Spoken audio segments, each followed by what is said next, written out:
I'd like to call the January 7th, 2020 meeting of the Buncombe County Commission meeting to order. Thank you all for being with us this evening. Let's begin our meeting with the Pledge of Allegiance. Please rise and join us in the pledge.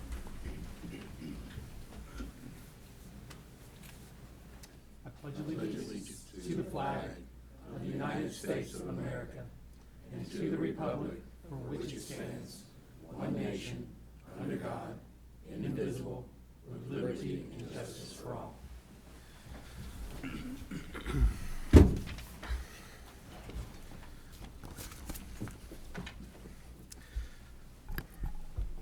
Earlier this week, 3,500 additional military personnel who are stationed at Fort Bragg in North Carolina were ordered to prepare for deployment to the Middle East.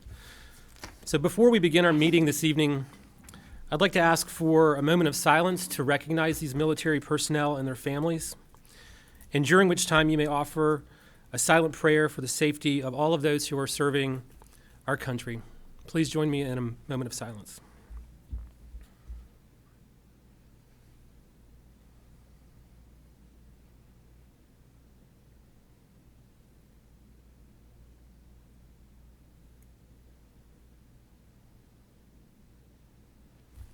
Thank you very much.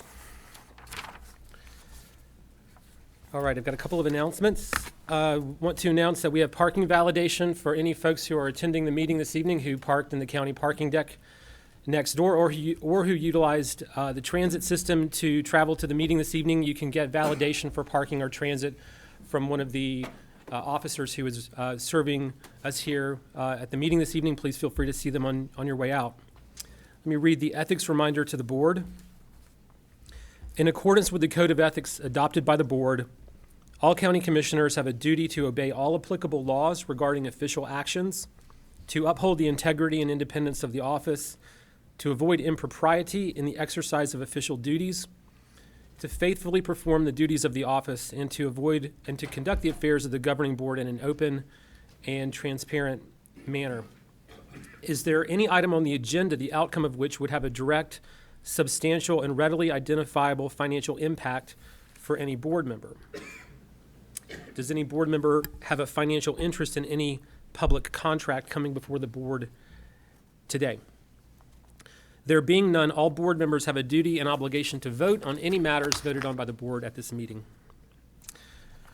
All right, so we come to the agenda. Are there any questions from any commissioners about any item on the consent agenda? Are there any questions from any members of the public about any items on the consent agenda? All right. We do need to have what I believe is going to be a brief closed session at the beginning of the meeting. So we will do that immediately after approving the consent agenda. Are there any other questions about the remainder of the agenda? Is there a motion to approve the agenda as published with the inclusion of a closed session following approval of the consent agenda? All in favor, please say aye. Aye. Any opposed? All right, Ms. Hockaday, could you tell us the purpose of the closed session? Yes, Mr. Chairman, need a motion to go into closed session pursuant to North Carolina General Statute 143-318. Point 11A3, to consult with an attorney retained by the board for legal counsel for a discussion of the County of Buncombe versus Joe Wiseman, 18 CVS 4206. All right, is there a motion? So moved. Second. All in favor, please say aye. Aye. Any opposed? I think this will be a brief closed session. So we're in closed session now, and we'll be back momentarily to resume the remainder of our agenda.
Just, yeah, give me a call. Yeah, I'll do it, thank you.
All right.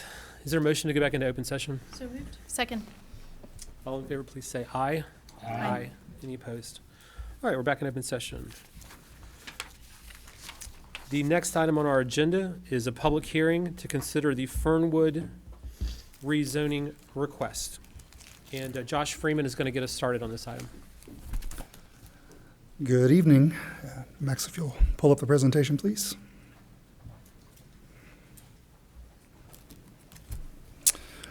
Okay, thank you for your time tonight. The proposed rezoning before you is for the Fernwood Mobile Home Park. First, let me, wrong presentation there, Mr. Max. That's the applicant's presentation. So if we could switch over to staff's. Thank you. We have two presentations for you tonight, so.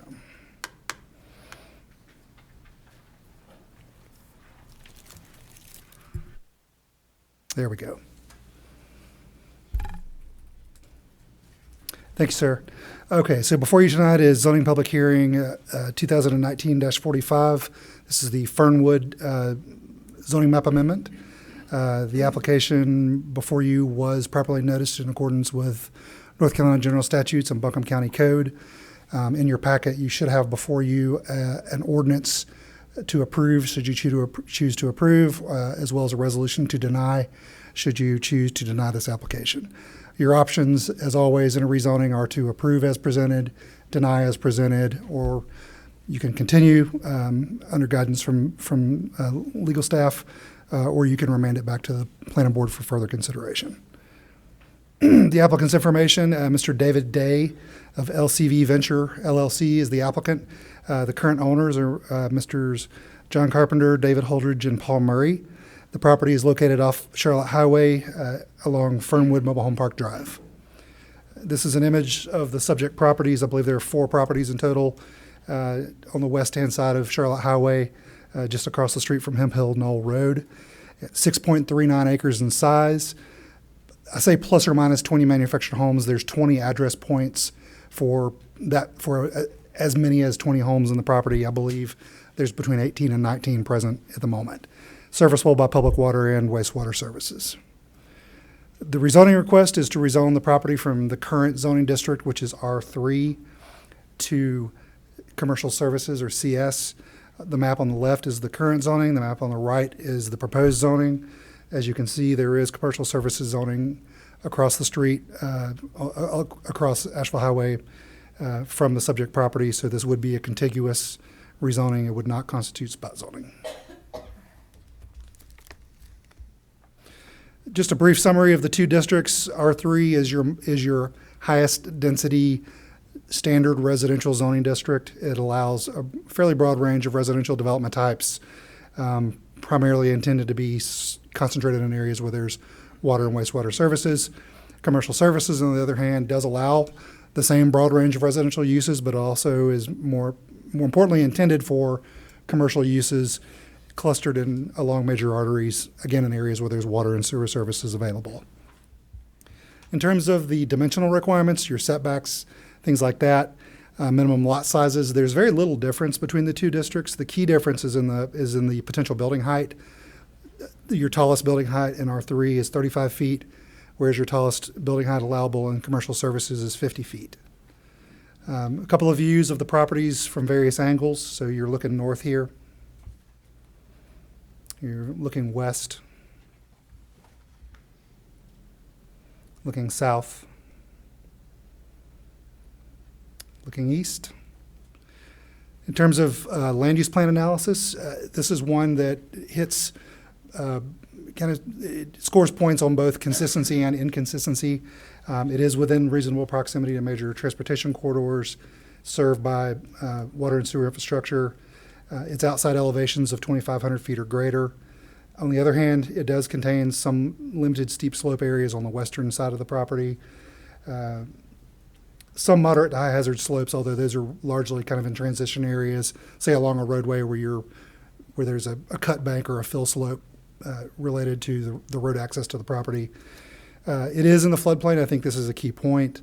And the comprehensive plan, the land use plan, does recommend that it suggests that commercial uses be directed away from floodplains, and it also suggests that such uses be directed away from low-density residential areas.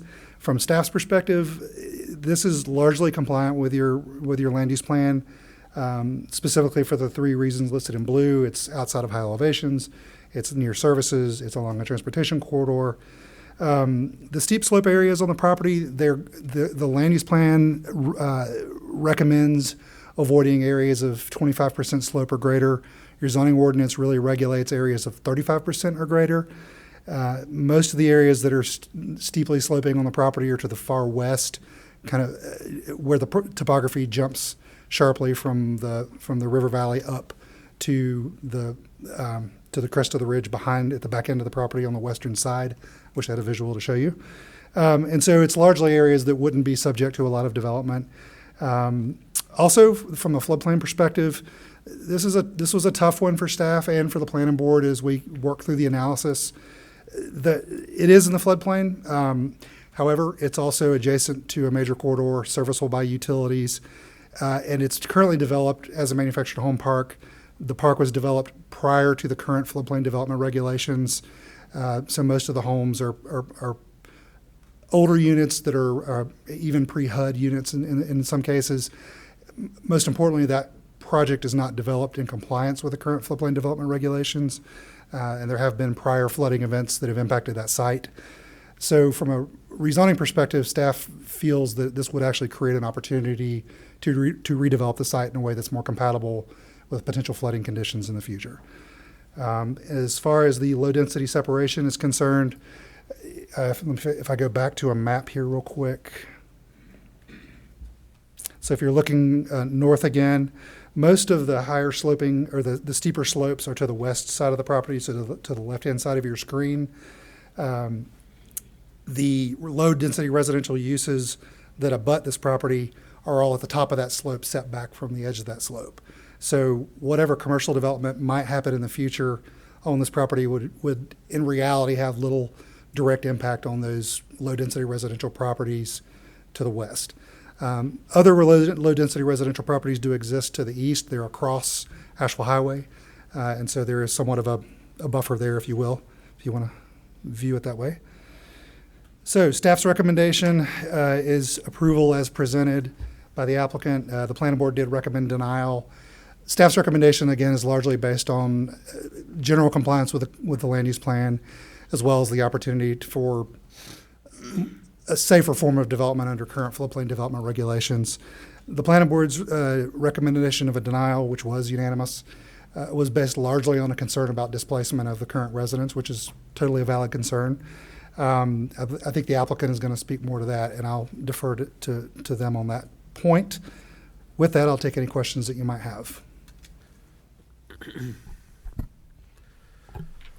Okay. One question, Josh. Yes, sir. So in light of the fact that there's a floodplain on the property, the fact that it's already been developed in the way that it has, if it were to be rezoned and some different use were going to be, developed on the property,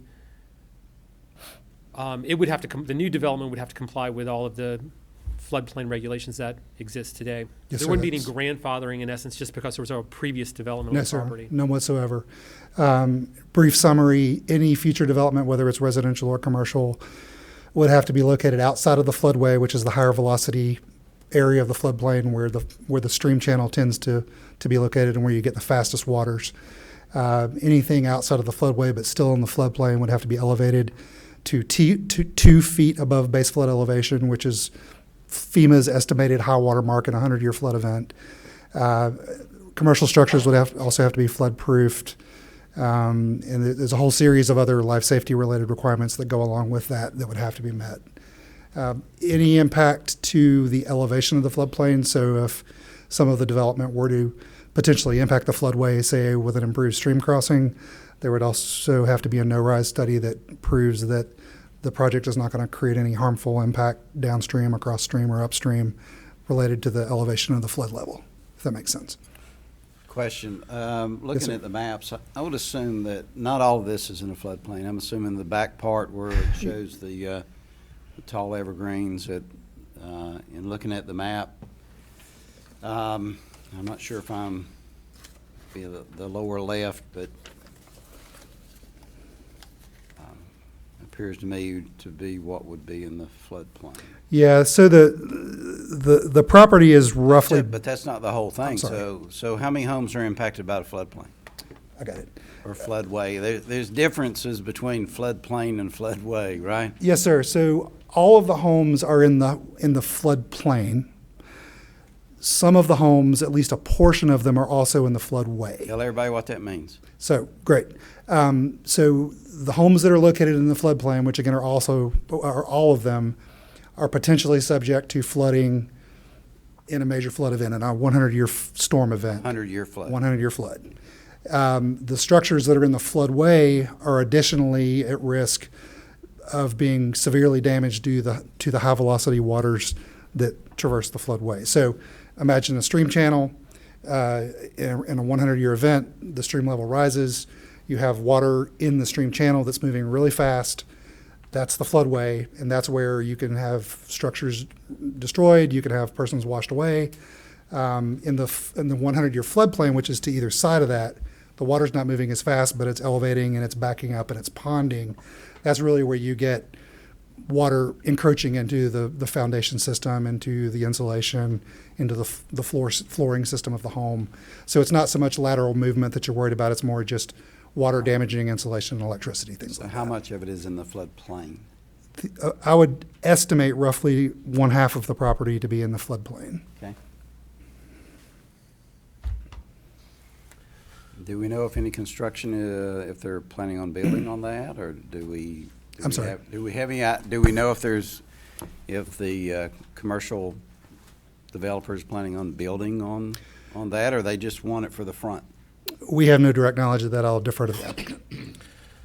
And I would just remind the board that we really have to just consider the full spectrum of uses that could occur under the rezoning, not just whatever property. I mean, this will be in place for forever until Yeah. somebody rezones it. So we have to consider the full spectrum of uses, not just what the current property owner might be intending to do. Yeah, and I only ask that because I'm just trying to understand how the property lays. So. Yeah, no, it's a fair question, and if Thank you, you'll, Chairman. can I direct you to a map in the packet? I see it. I'm You got looking it? at Okay. Yeah, that's All why right. I'm. Just want to make sure. You're good. Thank Move you. along. I'm All done. right, any other questions at this time, commissioners? All right, Josh, do you have anything else for us now? No, I'll just turn it over to the applicant. Okay. Should we go ahead and start the public hearing when the applicant begins or after the applicant presentation? I think after. Okay. All right.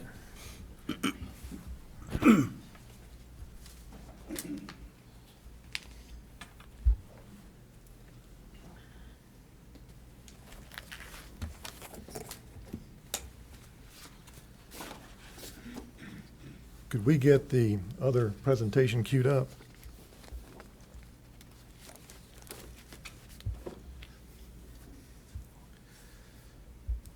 While he's doing that, I've got a hard copy I'll hand out to you all. Okay.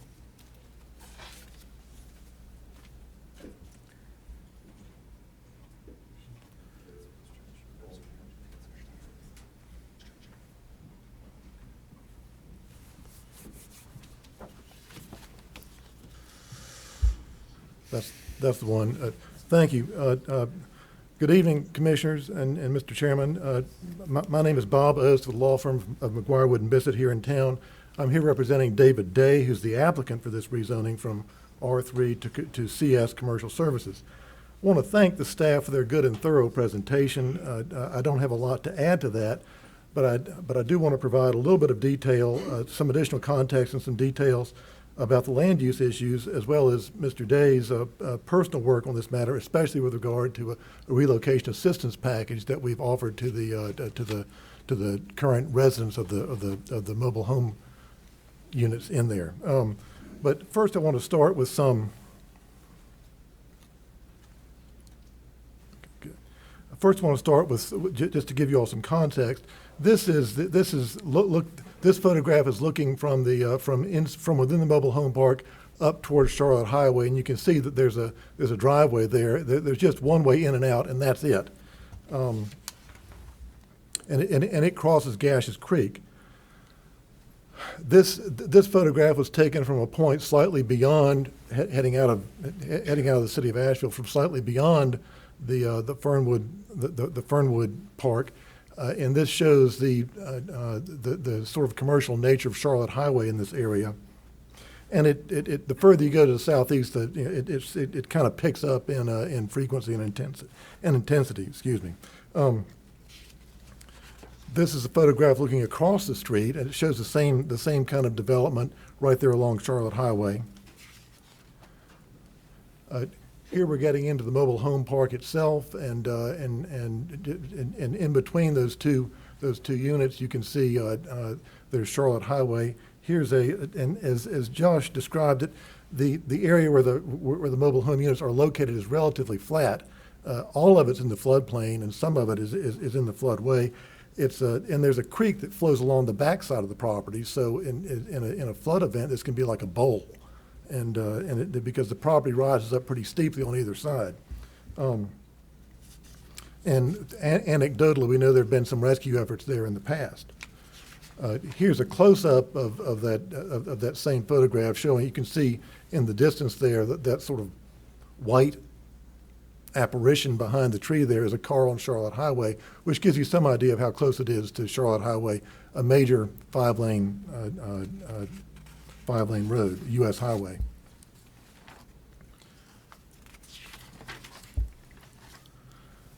As far as some of the zoning for as far as some of the planning justifications for this action that we're requesting, I looked a little bit at your comprehensive land use plan, and one of the strategies in there is to adopt zoning for the county that coincides with the land use areas depicted on the proposed comprehensive land use plan, which is map 12 of your 2016 plan update. That plan update includes a description of things called hubs. There's a hub A and a hub B. Hub B, you can see that is intended to be for a sort of a small radius service area for the areas around it. This is a detail from the 2006 land use plan map, which is map number 12, the proposed land use map, and it shows a hub B, which is the blue dot right there closest to Asheville. And that's in the approximate location of the Fernwood Mobile Home Park. That's designated in the 2006 land use plan as a hub B, which is appropriate for commercial uses. Now the 2006 land use plan, as you all know, was pre-zoning, so there was no zoning associated with this designation. But the strategy in your current plan calls for zoning to coincide with the designations in the land use plan, and that's what we're seeking to do. Here's the statement of district intent from the ordinance. Josh has already explained this to you, but it is appropriate for clustered commercial development in order to encourage the concentration of commercial activity in the specified areas. And this property is adjacent to commercial areas. As Mr. Freeman explained, the adjacent residential areas it is on the directly abutting property, but there's a good buffer created by the hill and and some forest land between the developable area of this property and those adjacent residences. So even though it's adjacent, there's a natural separation there.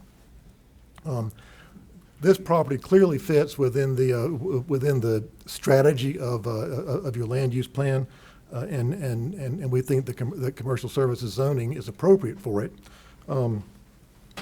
Now, the planning board and this commission are right, absolutely right, to be concerned about the potential for displacement of the current residents. It may not be strictly a land use issue, but it is surely a planning concern.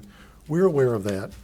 And Mr. Day has met with the residents of the mobile home park. He did that on Sunday. I sent you all a report about that, and offered a generous relocation assistance package to cover moving costs, including moving those homes that can be moved and pay the moving expenses for the households that live in homes that can't be moved. We know that this cannot be a condition of the zoning, but it's a legitimate concern, and in good faith, that's something Mr. Day is proposing to do. David lives in the community, so do I, and we think it's the right thing to do. So, in summary, on my part of it anyhow, we think that this proposed rezoning is unquestionably consistent with your plans. It's recommended for the subject property, and commercial use is more appropriate in this area. As Mr. Freeman mentioned, in response to a question from the chair, any new development will have to comply with the flood damage protection ordinance and prevention ordinance and other environmental ordinance, which the current use does not. And we think the relocation assistance available to the current residents will address the many of the concerns about displacement. So we'd ask for your support. And I'm going to turn it over to Mr. Day, who can explain a little bit more about his interactions and work with the residents. Mr. Day is from this area. He's a contractor and developer. For those of you all familiar with the Fund Depot, he's responsible for that. So we think he's done a lot of good in the community and will do good here. So I'll turn it over to Mr. Day unless you all have any questions for me. Doesn't look like there's any at this time. Okay, and of course, we'll both be here after his presentation and after the public hearing. All right, thank you, Mr. Ost.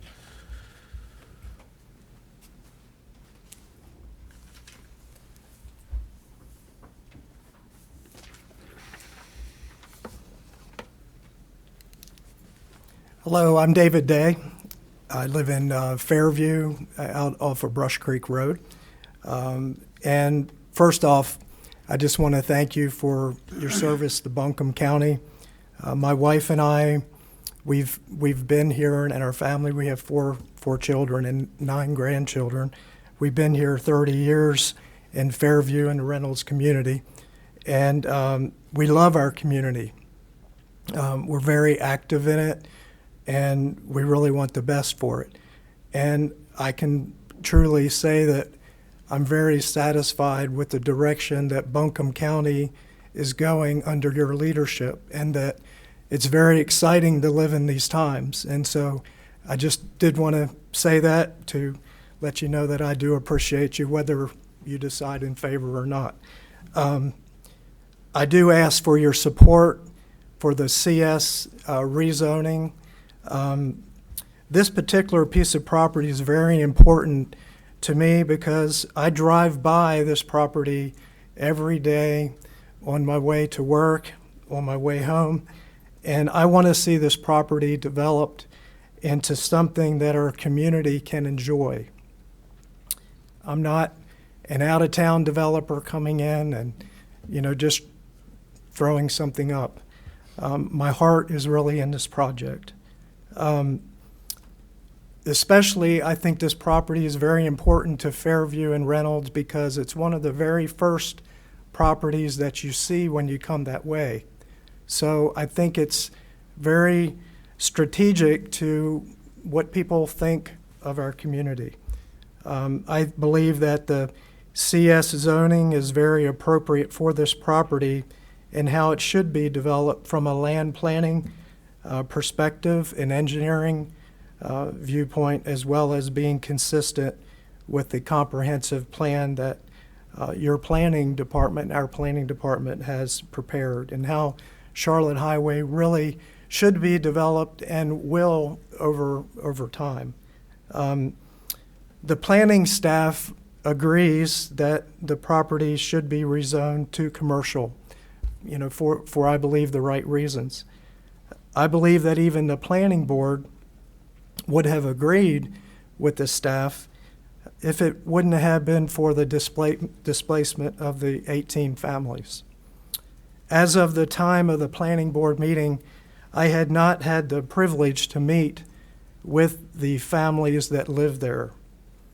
Soon after the meeting, I was able to meet with the residents and address their biggest concerns that they had. The 2 main concerns that they had, I tried to put myself in their situation, is that how long do we have? How long can we have to find, our new home? Some of these people have lived here for maybe since 1978, I believe, is when David Holdred's family took over the park. Some of them been there a very long time. There's actually multiple family members living there. So you have siblings and so forth. So their first problem was, how long do we have?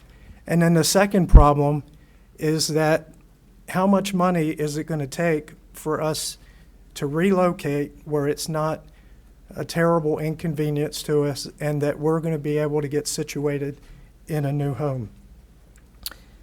I'm happy to report that we were able to come together as a developer and as the tenants in the mobile home park and find a peaceful solution.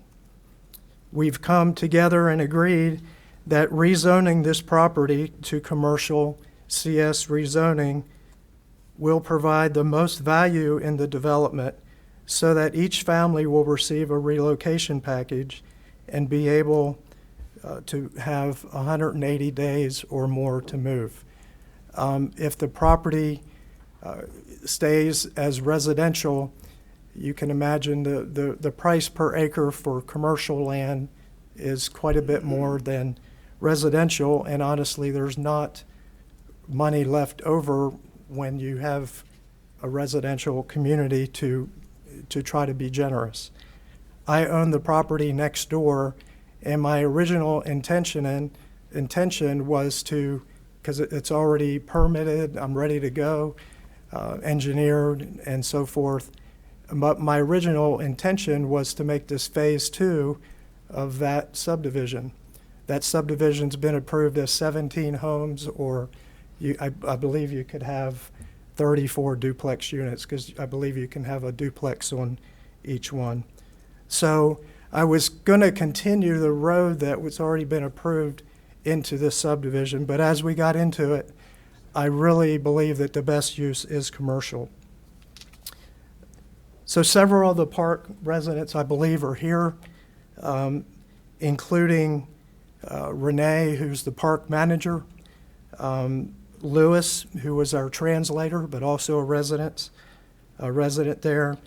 So I encourage you, if any of them, if you have any questions, to ask them. Also in the audience is a real estate agent, Mark Morris with Beverly Hanks, and he has volunteered to help them with locating, mobile home parks to move to. And in talking with him, he even has some newer mobile homes that will be able to hopefully replace those 6 that are pre-HUD. So I'll mention to you what the pre-HUD is. I think it's June 15th, 1976. Any home that is that age or older, those homes, I believe, are not allowed to be moved because they have no HUD label. So that causes a terrible inconvenience for those people. So at any rate, what we're trying to do is help the people relocate, and thanks to Mark, he has been in the Fairview community for 40 years, I believe, and has many contacts. So I hope that you will see that I have tried my best as the developer to help the existing residents and to give consideration for what is best for this property. What is the best use for this property? And for the entire community of Fairview. As I endeavor in developing this property, I will do so in a way that I have a market study done to answer some very important questions. The first one is, what does the Fairview Reynolds community really need? The second one is, are there any services that could be provided through this property that aren't currently being met? And then the third one is, how can I develop this prime property that is the first that you see when you come into that community into an aesthetically pleasing property? So when I drive by with my wife in the car, she said, why, did you do that? I don't want that to happen, So I ask for your support in rezoning this property to CS, for I believe it is truly the best use of this property. It is consistent with the planning department's vision, and it provides the best opportunity for the current residents. and I want you to know that my heart is in this development. Thank you. If you have any questions, I'm happy to answer them. All right, Mr. Day, thank you. I don't see any initial questions, but Thank stick you. around and we'll call on you if we do. All right, Commission, we need to open the public hearing on this rezoning. So I'm going to open the public hearing at 5:55 p.m. And so any members of the public who would like to comment on the proposed rezoning are welcome to do so. We would just ask you to come up to the podium and just let us know your name and where you live, and you'll have 3 minutes to comment, and you'll get an orange light when I think you have 30 seconds left, and then a red light when your 3 minutes are up. And when your time is up, we ask you to please stop because we want to give everybody the same amount of time to speak to the board. All right, is there anyone who would like to comment on the proposed rezoning? Yes, ma'am.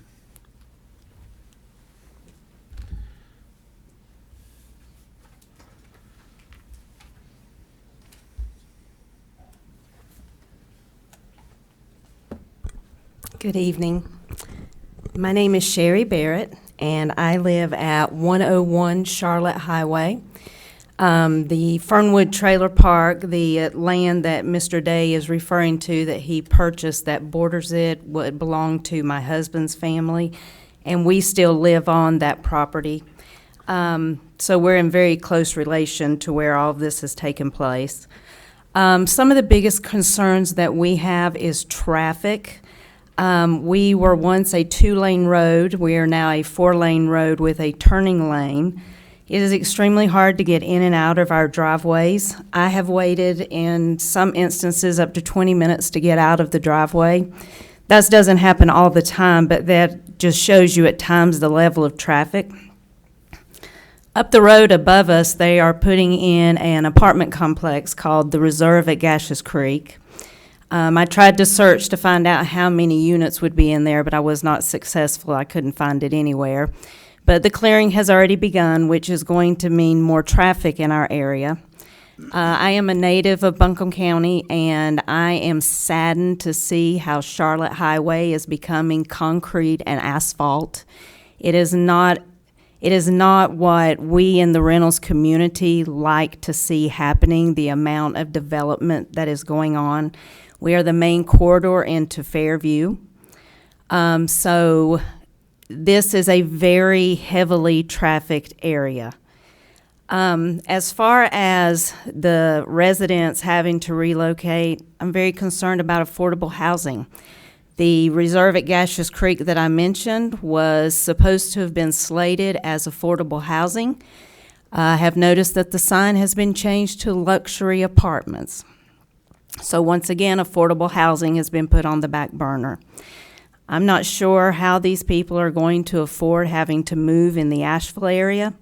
Our daughter and grandson moved in with us in February of last year because she, as a pharmacy tech who makes a very good income, cannot afford the housing in Asheville on a single income. And so I don't know how these people are going to go from paying only a lot fee to having to pay the rent in Buncombe County, which is averaging anywhere from $900 to $2,000. And the money that they will get in order to locate is only going to last for so long. And I'm concerned because I see so many people who are homeless on our streets that are not bums. Many of them are people who have jobs. And I don't want to see this happening to families that are in a very close-knit community as they are. We hear laughter and music. We hear them working on each other's properties, and this is a tight-knit community. Thank you. All right, thank you.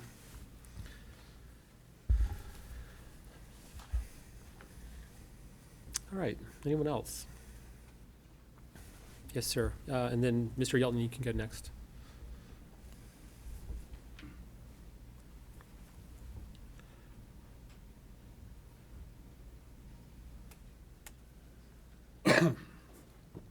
Hello, my name is John Thorpe. I live at number 22 in Fernwood Mobile Home Park. My wife and I bought, Karen over here, my wife and I bought the trailer that was already there. We assumed a loan in April of 1989. This April will be there 31 years. Over that time, I have totally remodeled everything in the trailer. Water lines, light switches, kitchen cabinets, countertops, bathroom, the whole 9 yards. And I wasn't at the meeting that they had Sunday. I wasn't aware of the meeting. I was at work.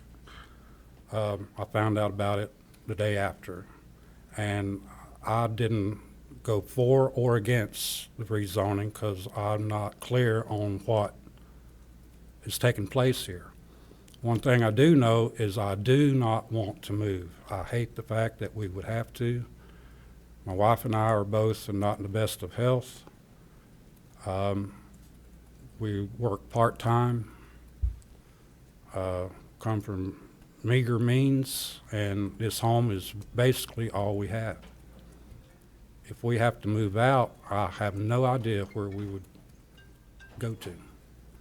I'm sure there's many other residents there don't want to move either, but they don't know where to go, what to do either.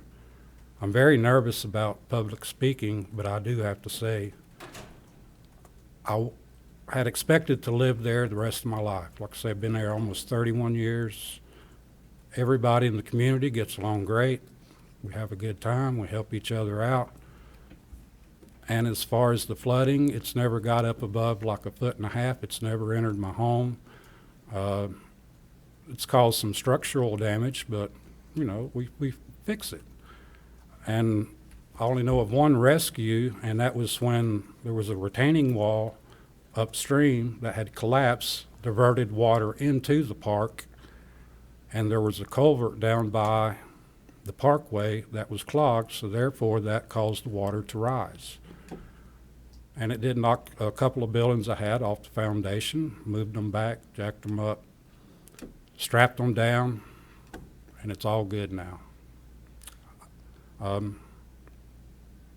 I just really hate to move. There's nowhere for us to go. Thank you for your time. All right, thank you very much for coming. Mr. Yelton, you can go next.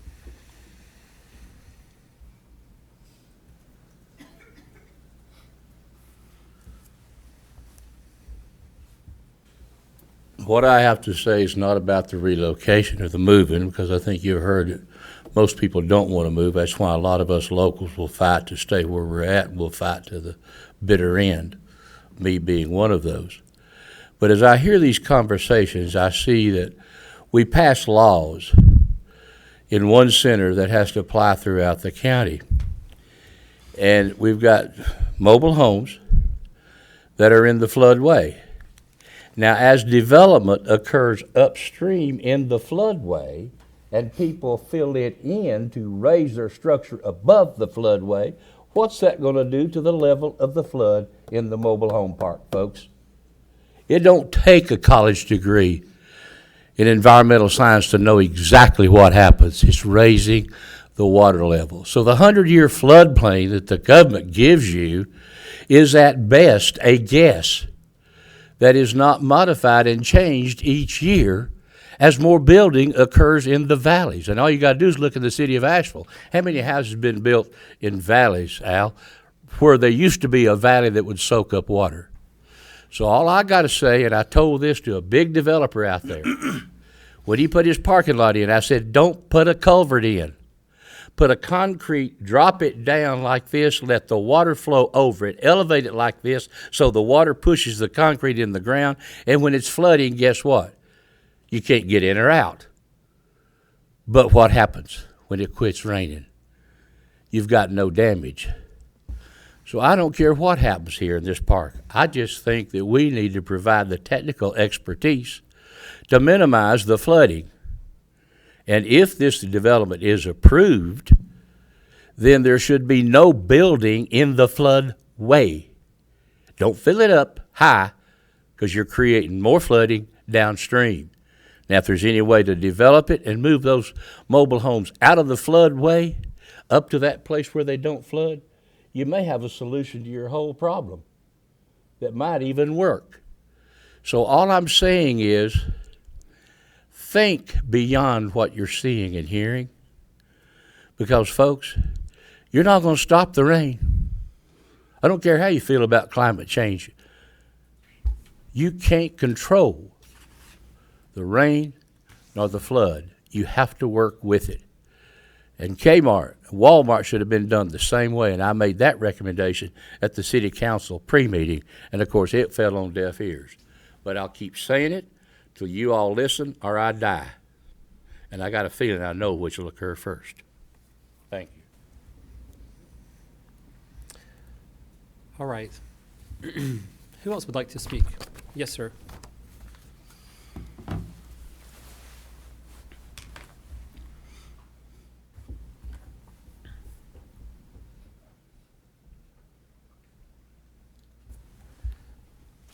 I'm Dr. John Kelly, and I live in a neighborhood just a little farther outside of Asheville than the Fernwood Mobile Home Park, the next major residential area, going in the other direction towards Fairview.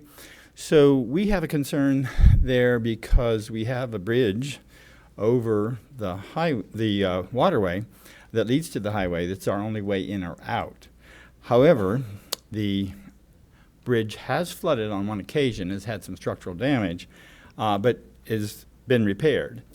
If we did have more flooding with backup, that would be certainly a problem for us because it might shut down our access to the homes there, over 20 homes there. I've been there for over 20 years now. I do certainly agree that we are developing more and more of a traffic problem. I have also waited quite a long time at times, particularly on the weekend, like Friday afternoon. It starts getting very heavy. So I think we would be in for some accidents there if there was not a traffic light. But I do agree the major problem is trying to relocate the people that are already there is going to be quite difficult in this economic climate. So I think we do have to consider our neighbors in that way. The idea of more development, as the gentleman previously has mentioned, is probably going to impact such that, you know, the 100-year flood is going to be more like the 25-year flood. And we've already had some evidence of that in our neighborhood. So I think most of the residents in our neighborhood are not eager to see this without very careful planning as far as future flooding, highway access, where we don't put other people at risk. I thankfully have a car that can get out in traffic pretty quick, but I have to use that turn lane to pull into, and I don't think that's really what's intended. I think it's supposed to be turning off the highway, not turning into the highway. But sometimes that's the only way to get out, and for being a medical professional, I do need to get out, and can't always wait till the very optimum time. So I just think we have to be very careful about making this plan and consider all the participants. All right. Thank you, Dr. Kelly. Mr. Rice in the back.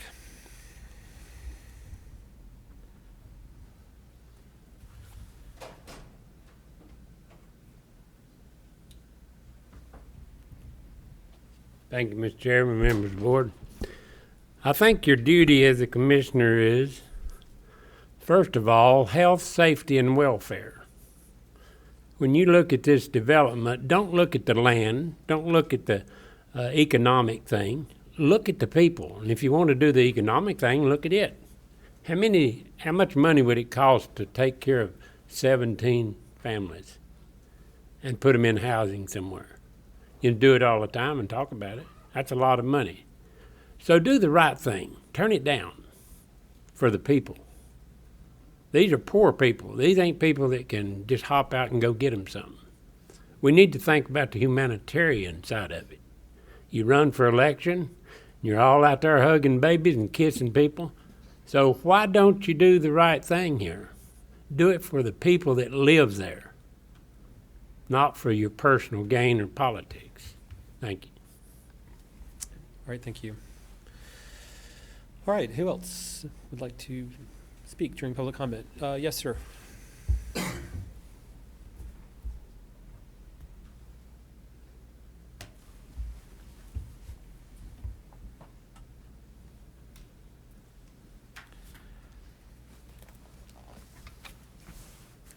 My name is Mark Morris.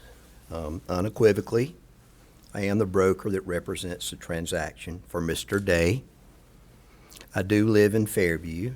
I actually own the commercial building that adjoins the property that's been acquired for future development, and then the next property closer to the parkway would be Fernwood Mobile Home Park. And there are accidents, there is traffic there, there's rear-end collisions just about every week in front of my building. And I do see that. But I'm here to speak my mind and my emotions and to just make a couple of statements or opinions. I was at the meeting Sunday, and I will say that it was unanimous that every person there signed in support of the commercial zoning and the relocation package.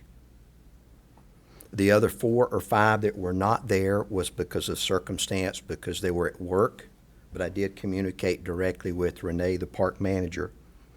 There are challenges. There is flooding. There are several pre-HUD units that are there that cannot be moved. So the challenges are clear. But let me tell you why all of the people who were present signed this plan on Sunday. Because it was presented with fairness. So let's talk about fairness and why the proposed plan is fair. Number one, it's compensatory. There's money set aside to take care of the residents. It may not be every dollar that's absolutely necessary, but it's a fair compensation package. It's compassionate. There's rare cases where a developer has spread with a free market. The free market has created the ability for the developer to compensate and share the benefit of the free market and the transitions that are occurring up and down Charlotte Highway. Many of these units are pre-HUD. I am working with some other property owners, some park owners, in relocating and possibly donating. I do have one commitment for a 1986 manufactured home that can be acquired at zero cost other than the cost to relocate. That would be provided to one of the residents. I'm also working on 2 other donations of manufactured homes that we need to relocate. There's always a solution to a problem. The problem in this case is how do you balance affordability with public safety? It isn't a floodplain. It isn't a floodway. These residents are in harm's way. The conscience would be much greater if there was a death, if there was a casualty, if there was a loss of life because of the flood. And these conditions override any sense of affordability. I'm sorry, but I'm going to have to ask you to stop. Your time's up. Thank you. Thank you for speaking, though. All right. Who else would like to speak? Yes, ma'am.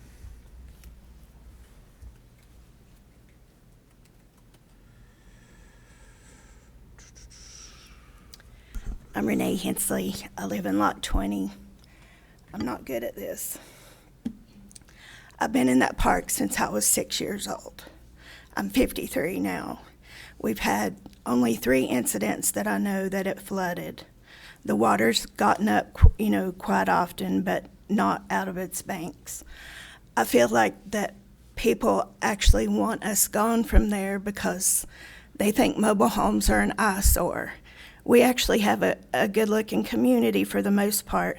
My father used to live, they lived there before he passed away, and he used to keep the road on the highway mowed and looking good all the time. And now there's another gentleman that's took that over since he died. And most of our homes in there that can be moved are in their 80s. Most parks don't want that old a home. They want newer homes. So, again, we're stuck trying to find a home to live in. And affordable housing is not affordable in Asheville, not for us. That's all. Okay, thank you very much. All right, anyone else? All right, okay, yes, ma'am.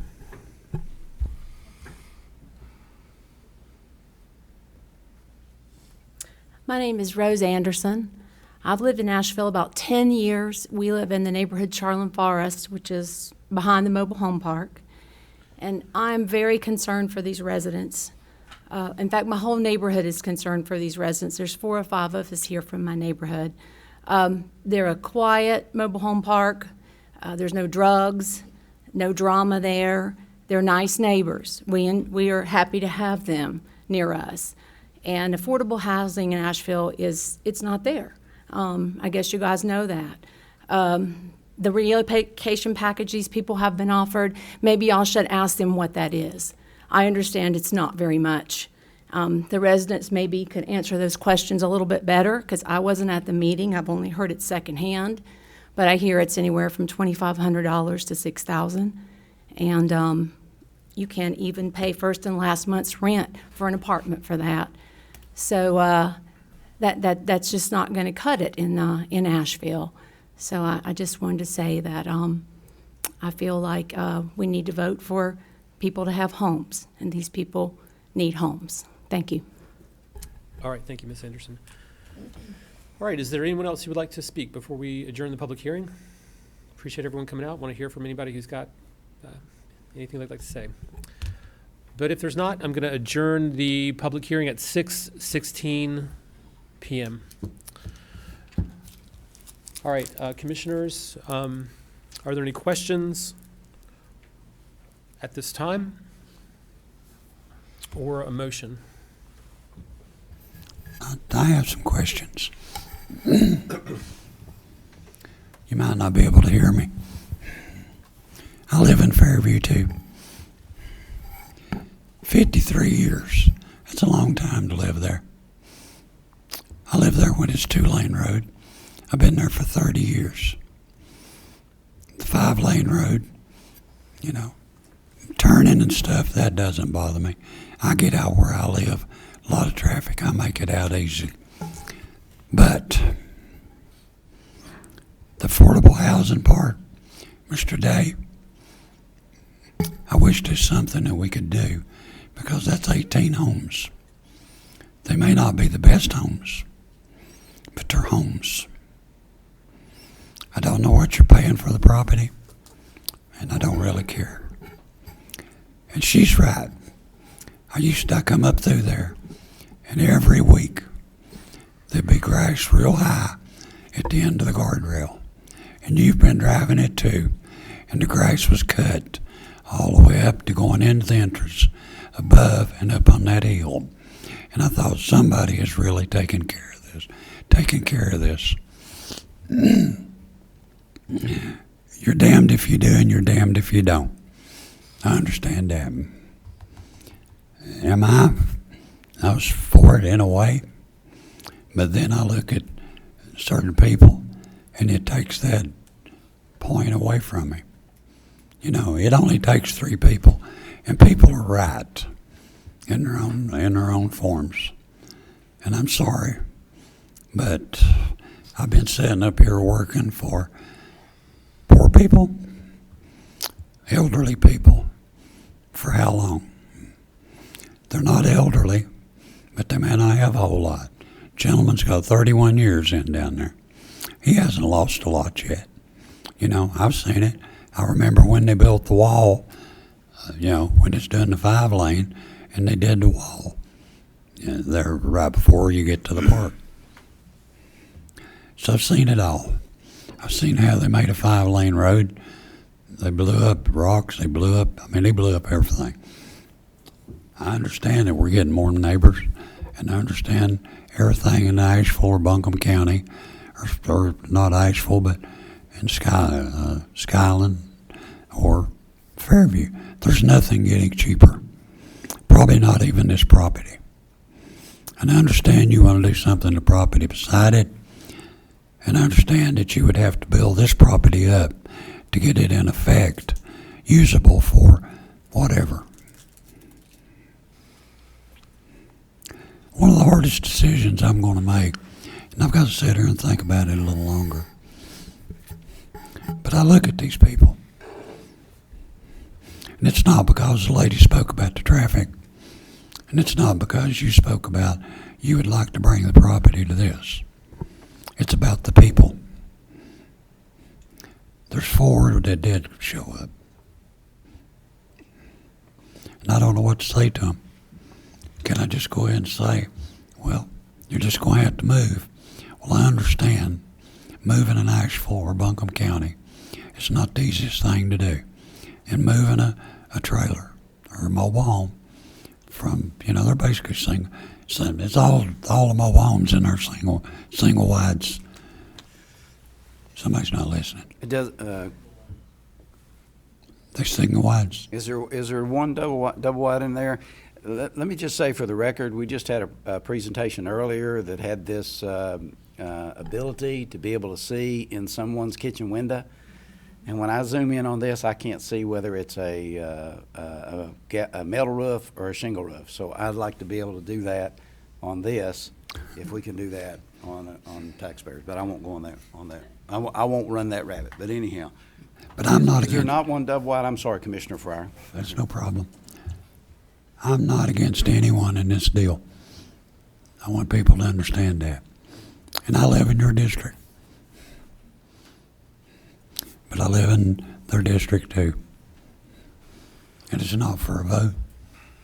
I could care less about a vote. I've sat up here and cared for people best I can for 7 years. And I got 1 year left. And I'm going to have to continue to do that.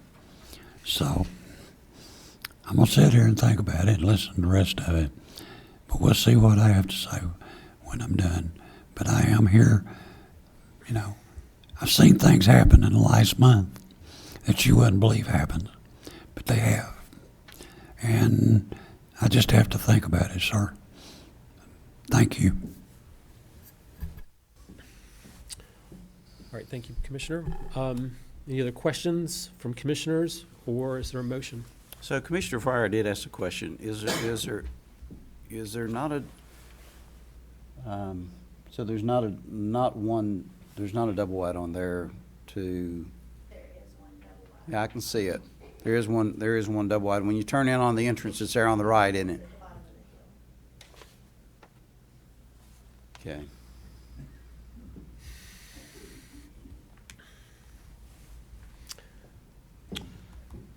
Mr. Belcher, do you have a question or further comment? Well, I'll make a few comments. So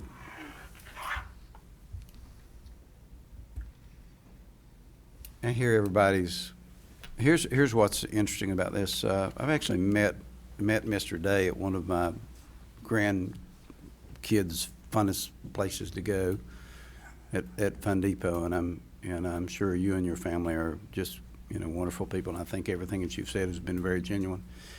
Also know that and I'm not going to make my decision based on what I'm getting ready to say, that when you have a home and you own a home and you open the door to that home, it's your house. And basically relocating a manufactured home is basically means that you have to step into, you're totally stepping into, it's just not that easy just moving a house and and putting it somewhere. And also recognize that a pre-76 HUD, I think the rules are you can't move it, but once you're in the house, you're taking care of it, it can outlast me or anybody. So all those things that have been said are true. I've looked at the property. I think that in my opinion, the property is not as well suited for commercial development as some folks might think. I think everybody's speaking from their heart, this evening,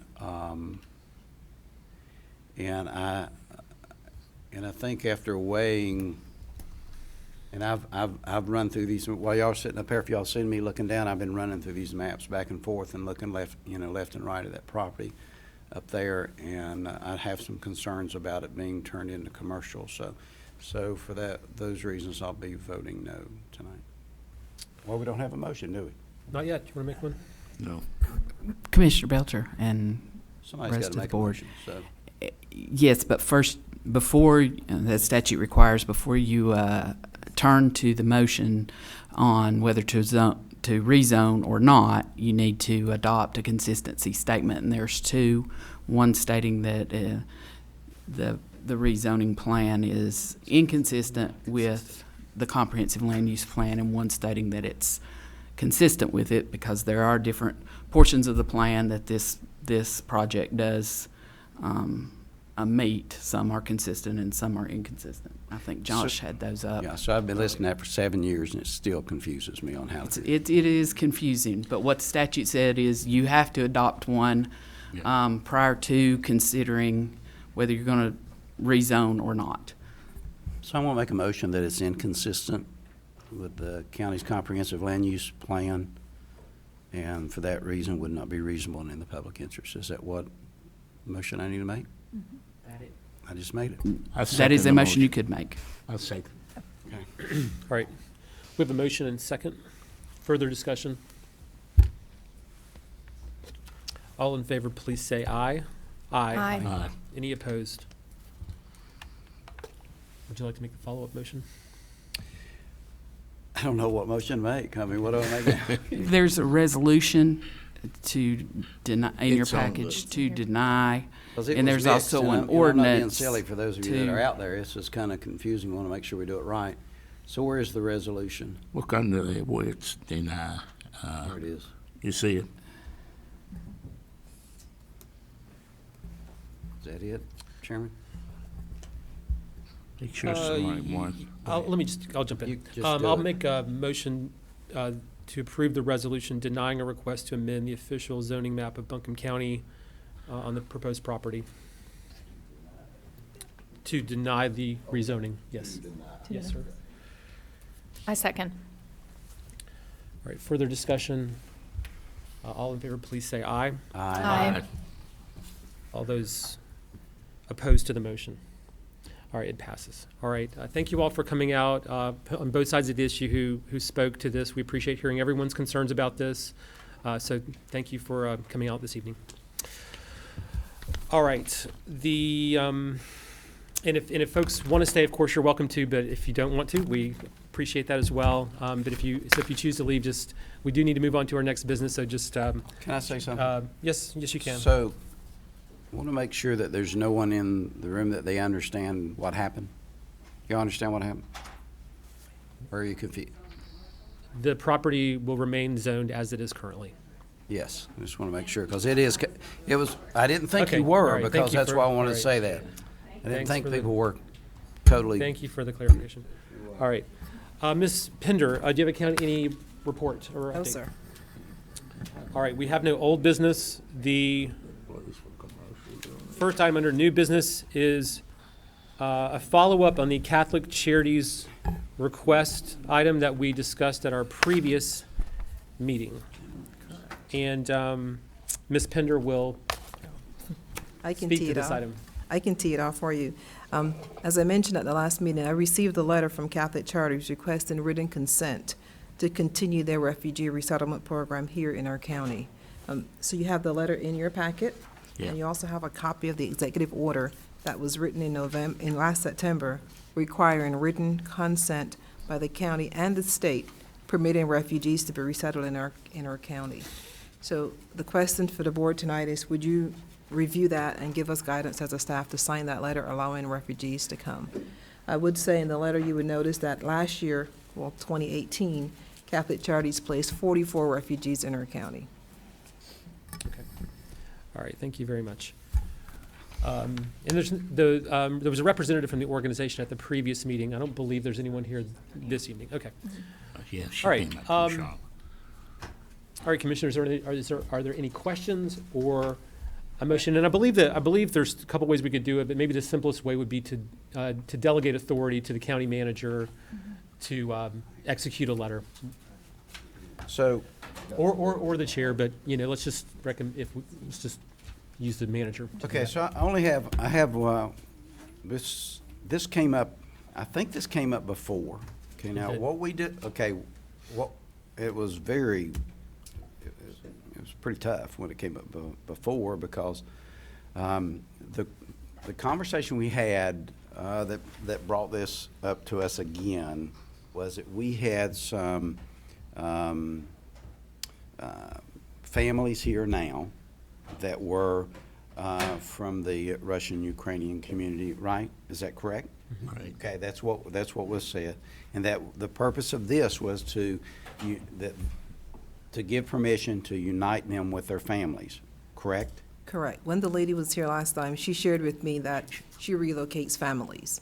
So the families that are here that are requesting their families to come, Okay. it's how they would do that. I just want to make sure that that's what we're doing, and that's what we're allowing the county manager to do, and that it's not doing a open letter in the future to do more than that without the commissioners knowing. Is that correct? Correct. Yeah, because if you read it, yeah. Well, I read it, but Yeah. I also read zoning stuff and don't quite do that Yeah. either, so. Well, I did read it, and it is not specific in that it just says, and I guess the result of the executive order is that it can't be done unless we give permission. Correct. Is that right? Okay. So, all right, that's the only question I had. Thanks. Does anyone want to make a motion? I'd like to make a motion that we authorize the county manager to enter into the extended partnership. I second. Are there any members of the public who wish to comment on the motion? Further discussion? All in favor, please say aye. Aye. Any opposed? All right, thank you. All right, and the next item is a budget amendment for the Governor's Crime Commission grant. And Rachel Nygaard and Jennifer Barnett will share some information with us about this one. Thank you, and good evening, Chairman and Commissioners. Actually, if there are specific questions related to the grant contents, Diana Sierra, who is the program... Yes, thank you, Family Justice Coordinator, is present to answer those questions. But we bring before you this evening a budget amendment request, which would additionally, if you approve the budget amendment request, would enable us to receive the grant award. But this is a continuation grant for the Buncombe County Family Justice Center through the Governor's Crime Commission. The amount of the award is $1,182,877.63. For budgetary purposes, we would round that to $878. This is a 2-year grant fund. This grant is funded through the Victims of Crime Act, so VOCA. Again, it supports the continued services that are already in existence through the Family Justice Center, through partnerships with the existing agencies that are already housed with the Family Justice Center. It is funds in support of 9 contracted positions through those organizations to provide comprehensive trauma-informed programming for victims of domestic and sexual violence at the Family Justice Center. It will additionally fund travel and registration for on-site partners to attend the National Family Justice Center Alliance Conference, where they receive training on domestic violence, child abuse, sexual assault, and elder abuse in the context of the Family Justice Center model and accountability to survivors. The required 20% local match is met through the in-kind donation of office space at the Family Justice Center and with the Family Justice Center coordinator's salary. So the request is to enable us to budget both the expenditures for this 2-year grant award and to receive the revenue. If there's any specific questions about the grant. The question I have is, this does not commit us for anything after 2 years. And these are contract employees. That is correct, and they're actually not contract employees for the county. We actually engage in a contract with the partner agencies who are housed at the Family Justice Center, and they employ the individuals. Okay.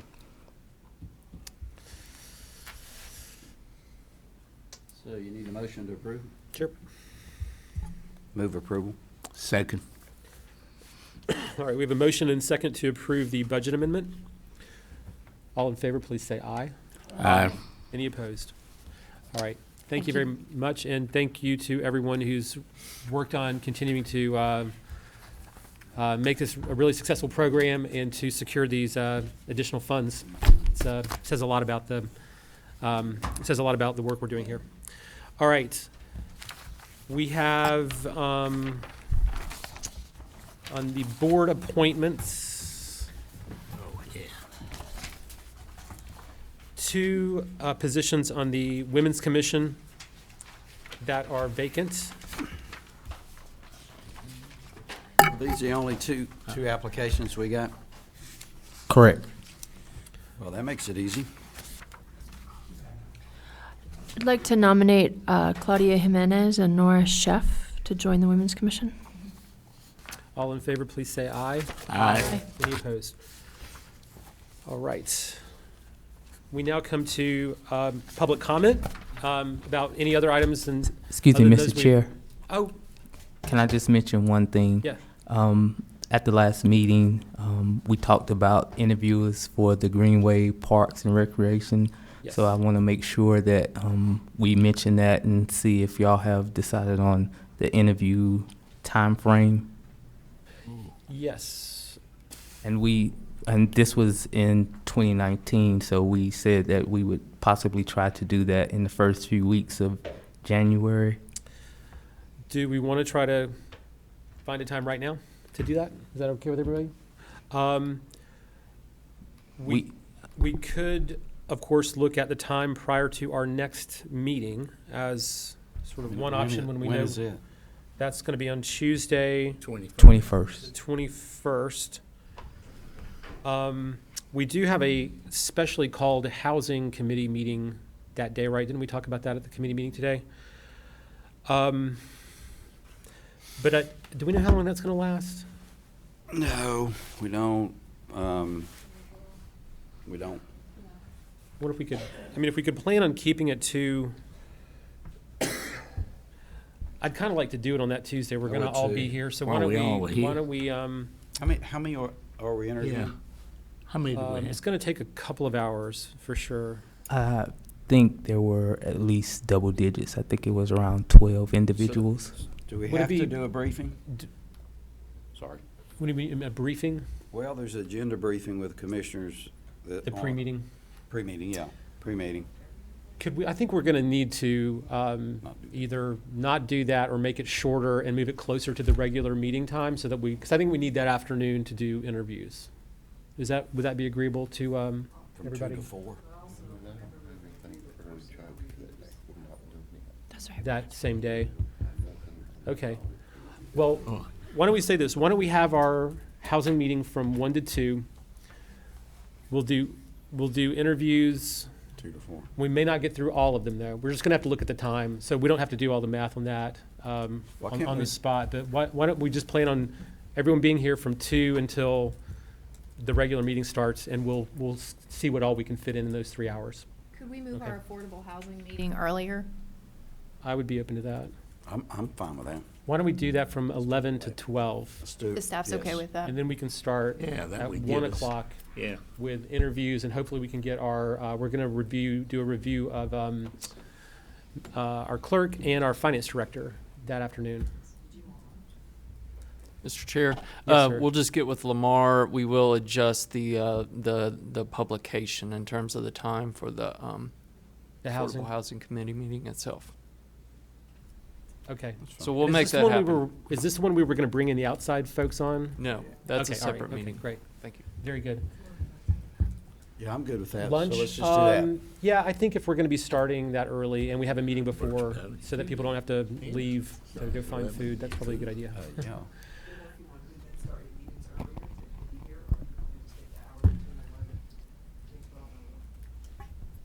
Why don't we plan on starting at 1?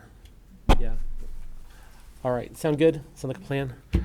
I also want to just mention that we are probably going to have the same process for the strategic planning grant. So I just want to put that out there. So be thinking about time frame for that as well. Well, let's work on it Yeah, for the next meeting. Yeah. Okay. Same thing. Let's just get ahead of it. I mean, generally the Tuesdays are good, but sometimes we do have other meetings that where afternoons might not be free. So we'll just have to, let's take that up at the next meeting though, and we'll select a date. Fine with me. Just wanted to put that All out right. there. So how many did we come down with? 12? 12 or 13. Wondering how many we will have that day, 12? It was between 10 and 12. I'm not really 100% sure. Still, it doesn't matter. It's going to take a long time. It's going to take. Okay, and just so, since we have so many, why don't we just talk for just a minute about the, how much time we're going to give to this. My recommendation would be that we do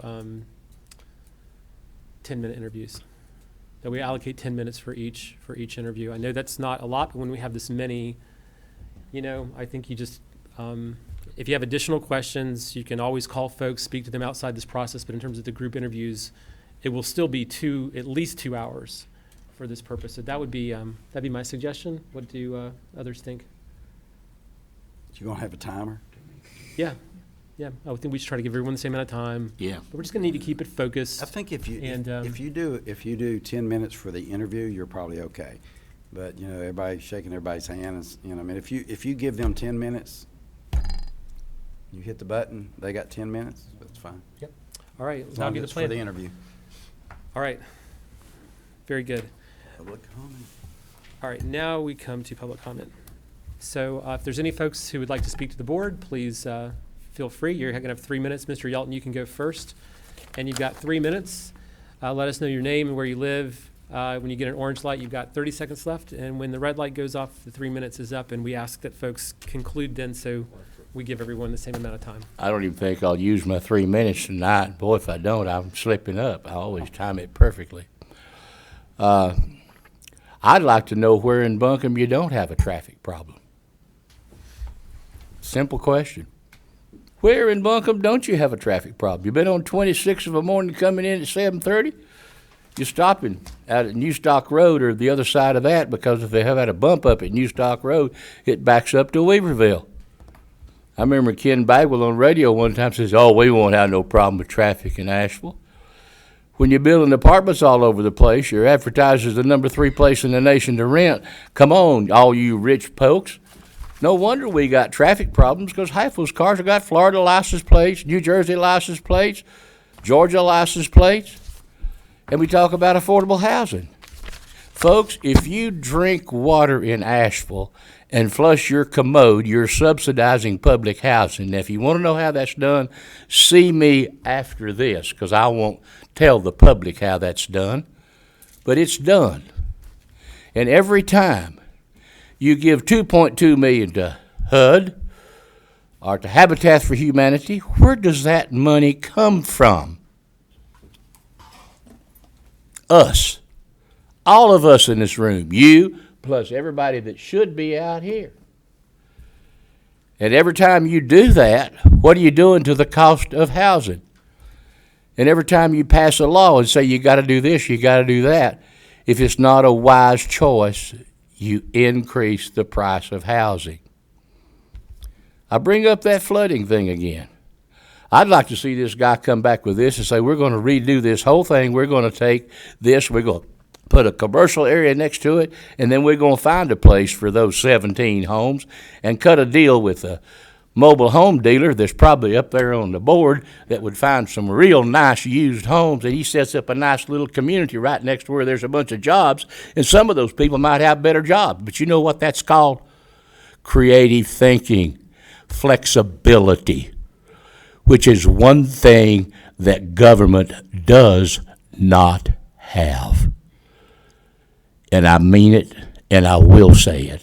And I'll say it as long, Brownie, as you allow public comment. Appreciate you taking comment on your actions tonight, too. And I'll say it until the day I die.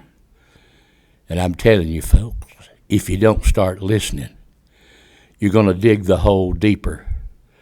You know, that's no way to get out of a hole, is it? Dig it deeper. Dig it deeper. More money, more taxes. Give more away. Thank you very much, and I didn't use up all my time. All right, thank you. Mr. Rice, and then Mr. Selwyn, you go after him.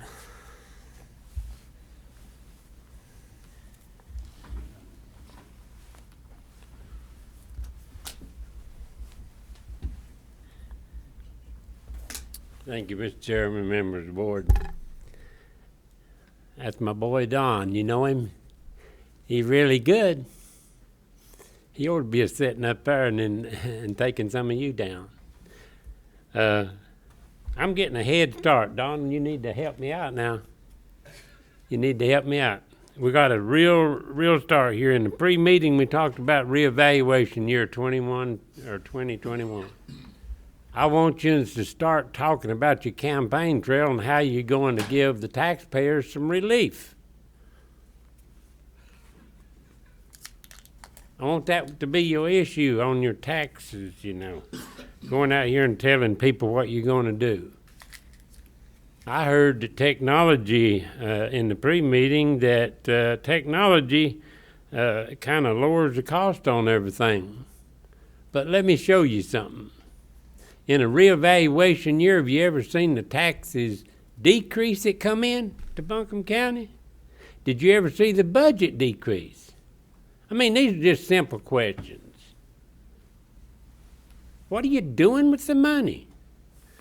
All the extra money that comes in, somebody's got a pet peeve project, a pork barrel or something, to spend it on.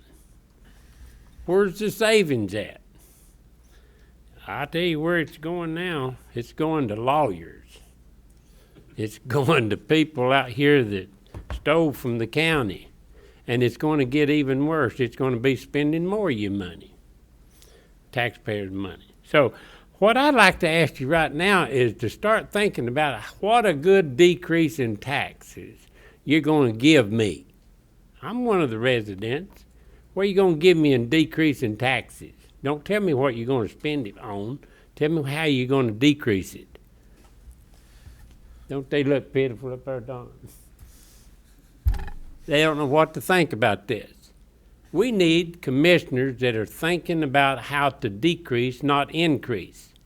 And we're going to bring up some other subject in the very near future about everyone that's sitting up there and how your salary has increased.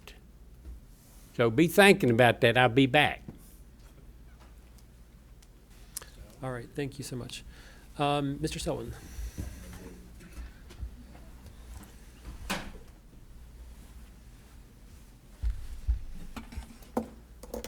Mr. Chairman, a member of the board, my name is Andrew Selwyn, and my partner and I own a small retail store just a few blocks from here. I live in the Riceville section.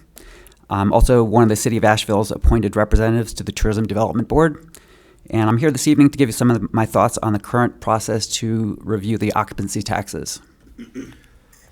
As you discuss projects and options for the occupancy tax, I'd like to help by dispelling a few myths that are out there. The first myth is that hotels impose the occupancy tax on themselves so they should get to decide how it's spent. In the first case, not a single hotel or Airbnb pays any occupancy tax.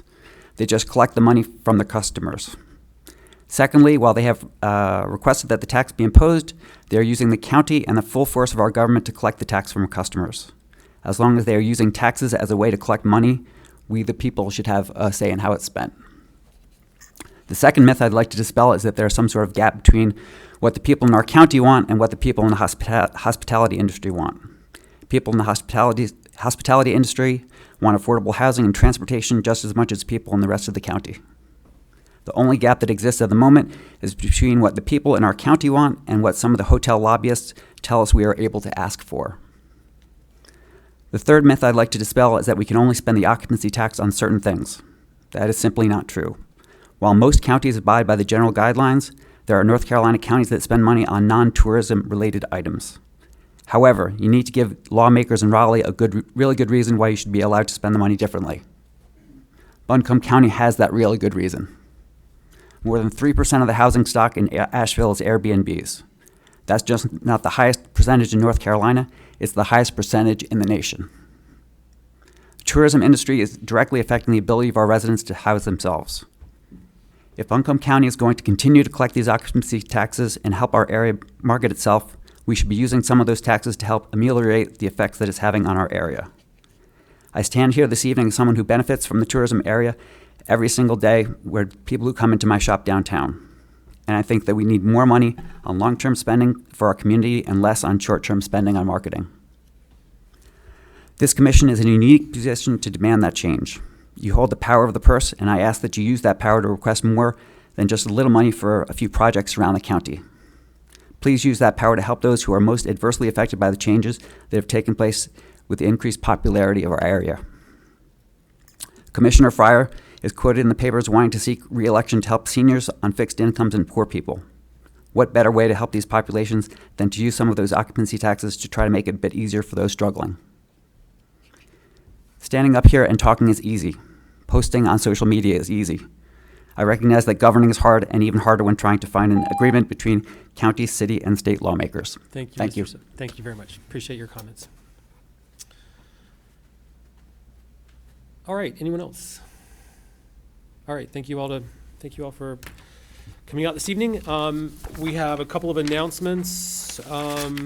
Jasmine, you had an announcement you wanted to make. Yeah, I just wanted to let everyone know that this Thursday, January 9th, the Early Childhood Education and Development Committee will be having a community outreach meeting. That'll be from 3:30 to 5 p.m. at Dr. Wesley Grant Senior Southside Center at 285 Livingston Street. Commissioner Whitesides, Vice Chair Presley, and myself will be there along with members from the committee. The goal is to meet with community members, answer questions, and help people get a lot information about the ongoing application process. We hope to see folks there. All right, thank you very much. And on January 21st at 3 p.m., actually, we just said we're not going to do this. Never mind. On January 21st at 5 p.m., the county commissioners will have their regularly scheduled meeting at 200 College Street, room 326 in downtown Asheville. As we discussed earlier, we anticipate having interviews with applicants for the County Greenways Committee earlier that day. Those are public meetings, so anybody who's interested may attend those interviews. All right. Is there a motion to adjourn? So moved. All in favor, please say aye. Aye. We're adjourned. Sometimes I forget to do that. I don't think I'm actually allowed. It's aggressive use of power, right?